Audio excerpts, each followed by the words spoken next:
योगी का मजाक उड़ाने चले थे मोहम्मद जुबैर। भड़के अजीत भारती ने तो जुबैर को उधेड़ दिया। योगी ने भी बताया हिंदू और मुस्लिमों में फर्क।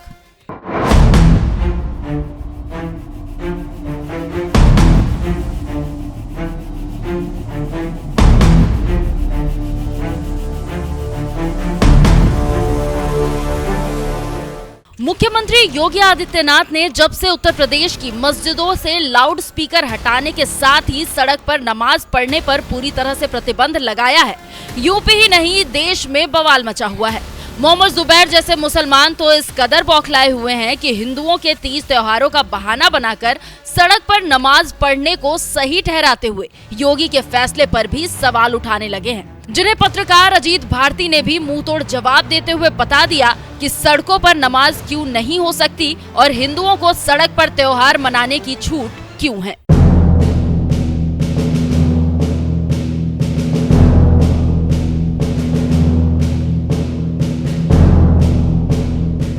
दरअसल यूपी की सत्ता में जब तक सपा बसपा की सरकारें रही, धड़ल्ले से सड़क घेर कर नमाज हुआ करती थी।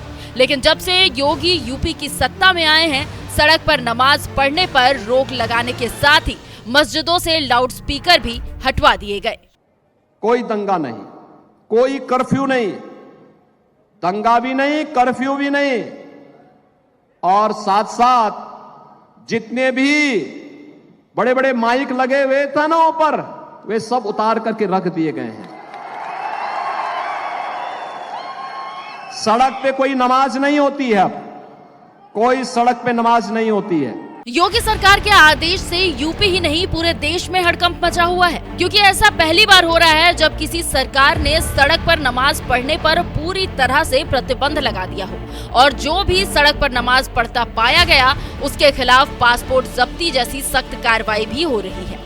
यूपी में जारी इस सख्ती को लेकर अब फैक्ट चेकर मोहम्मद जुबैर ने योगी सरकार के फैसले पर तंज मारते हुए एक वीडियो शेयर किया और लिखा, अगर आप 1:38 पर जूम इन करेंगे तो गुड़ी पड़वा मना रहे इन बच्चों के ठीक पीछे आपको सड़क पर हरा कुर्ता और सफेद टोपी पहने एक आदमी नमाज अदा करते हुए दिखाई देगा।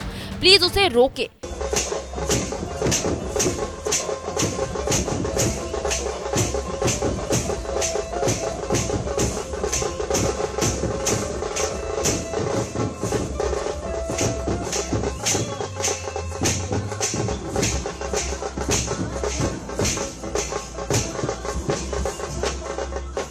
छोटी छोटी बच्चियों ने संकेगढ़ नागपुर की सड़कों पर गुड़ी पड़वा त्योहार मनाया तो मोहम्मद जुबैर को बर्दाश्त नहीं हुआ और तंज मारते हुए कहने लगे कि अगर आप 1:38 पर जूम इन करेंगे तो आपको सड़क पर हरा कुर्ता और सफेद टोपी पहने एक आदमी नमाज अदा करता हुआ नजर आएगा, जबकि इस वीडियो में ऐसा कुछ नहीं था।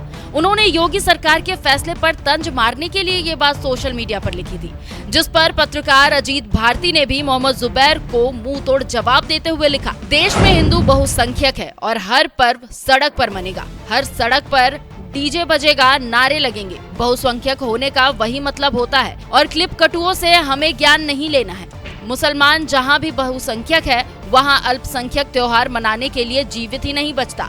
इसलिए अब हम हिंदुओं को जस्टिफिकेशन देने की जगह सीधा कहना चाहिए कि हाँ होगा, सड़क पर कावड़ यात्रा होगी, विसर्जन होगा, रामनवमी शोभा यात्रा निकलेगी। सड़क पर नमाज बैन के खिलाफ मोहम्मद जुबैर जैसे जो लोग तर्क देते हैं कि हिंदुओं की होली, रामनवमी की शोभा यात्रा, मूर्ति विसर्जन यात्रा, दही हांडी भी तो सड़क पर होती है, तो फिर सड़क पर नमाज भी होना चाहिए। ऐसे लोगों को अजीत भारती ने अच्छी तरह से समझा दिया कि हिंदुस्तान बहुसंख्यक हिंदुओं का देश है और यहाँ हिंदुओं की ही चलेगी। वो सड़क पर विसर्जन यात्रा भी निकालेंगे, रामनवमी का जुलूस भी निकालेंगे और होली भी मनाएंगे, क्योंकि पाकिस्तान, बांग्लादेश हो या अफगानिस्तान, जहाँ जहाँ मुसलमान बहुसंख्यक में हैं, वहाँ हिंदुओं को भी अपना तीज त्योहार डर के माहौल में मनाना पड़ता है और कई बार तो हालात ऐसे हो जाते हैं कि उनके मंदिरों को तोड़ दिया जाता है। कम से कम भारत में अल्पसंख्यक मुसलमानों के साथ ऐसा नहीं होता, यहाँ उनकी इबादत गाह नहीं तोड़ी जाती। शायद यही वजह है कि सीएम योगी ने भी बयान दिया कि 100 हिंदू परिवारों के बीच एक मुस्लिम परिवार सुरक्षित रह सकता है, लेकिन 100 मुस्लिम परिवारों के बीच 50 से हिंदू परिवार सुरक्षित नहीं रह सकते। 100 हिंदू परिवारों के बीच में 100 हिंदू परिवारों के बीच में एक मुस्लिम परिवार सबसे सुरक्षित रहता है। उसको इसके पर्व और त्योहारों को, उसको अपने सभी मजहबी कर्मों को करने के लिए, या जिस मत और मजहब या संप्रदाय या सेक्ट का अनुयायी होगा उसको उस परंपरा के अनुसार अपने सारे धार्मिक मान्यताओं या उपासना विधि को पूरी स्वतंत्रता होती है। लेकिन मैं कहता हूं 100 परिवारों के बीच में, एक हिंदू की बात तो दूर करिए, 100 मुस्लिम परिवारों के बीच में 50 हिंदू सुरक्षित रह सकता है क्या? नहीं रह सकता। अब बांग्लादेश आपके सामने उदाहरण है, इससे पहले पाकिस्तान उदाहरण था, अफगानिस्तान में क्या हुआ था। ये चीजें दिखाती हैं और होशियारी यही है कि कहीं धुआं उड़ रहा हो या किसी को ठोकर लग रही हो तो हमें ठोकर लगे इससे पहले हम संभल जाएं। तो वही संभलने के लिए बोला जाता है। हम तो सबके बीच सबको समान भाव से देख रहे हैं। उत्तर प्रदेश में मुसलमान सबसे ज़्यादा सुरक्षित है, सबसे ज़्यादा सुरक्षित है। अगर हिंदू सुरक्षित है तो वह भी सुरक्षित है। अगर दंगे यहाँ यूपी में होते थे जो 2017 के पहले, अगर हिंदू की दुकान जलती थी तो मुसलमान की भी जलती थी, हिंदू का घर जलता था तो मुसलमान की भी जलती थी। और 17 के बाद से दंगे बंद हुए।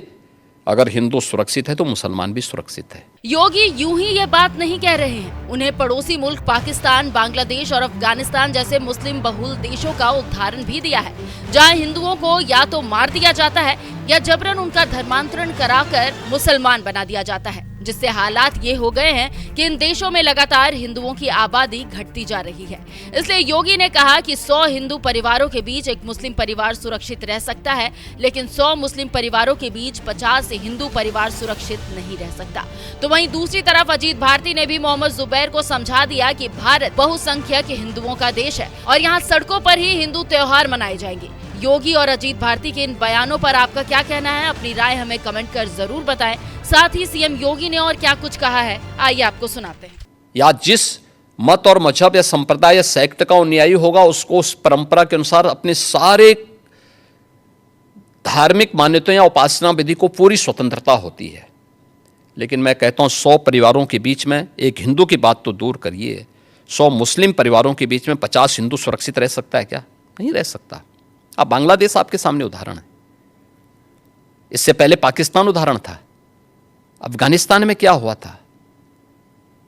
ये चीजें दिखाती हैं और होशियारी यही है कि कहीं धुआं उड़ रहा हो या किसी को ठोकर लग रही हो तो हमें ठोकर लगे इससे पहले हम संभल जाएं। तो वही संभलने के लिए बोला जाता है। हम तो सबके बीच सबको समान भाव से देख रहे हैं। उत्तर प्रदेश में मुसलमान सबसे ज़्यादा सुरक्षित है, सबसे ज़्यादा सुरक्षित है। अगर हिंदू सुरक्षित है तो वह भी सुरक्षित है। अगर दंगे यहाँ यूपी में होते थे जो 2017 के पहले, अगर हिंदू की दुकान जलती थी तो मुसलमान की भी जलती थी, हिंदू का घर जलता था तो मुसलमान की भी जलती थी। और 17 के बाद से दंगे बंद हुए। अगर हिंदू सुरक्षित है तो मुसलमान भी सुरक्षित है।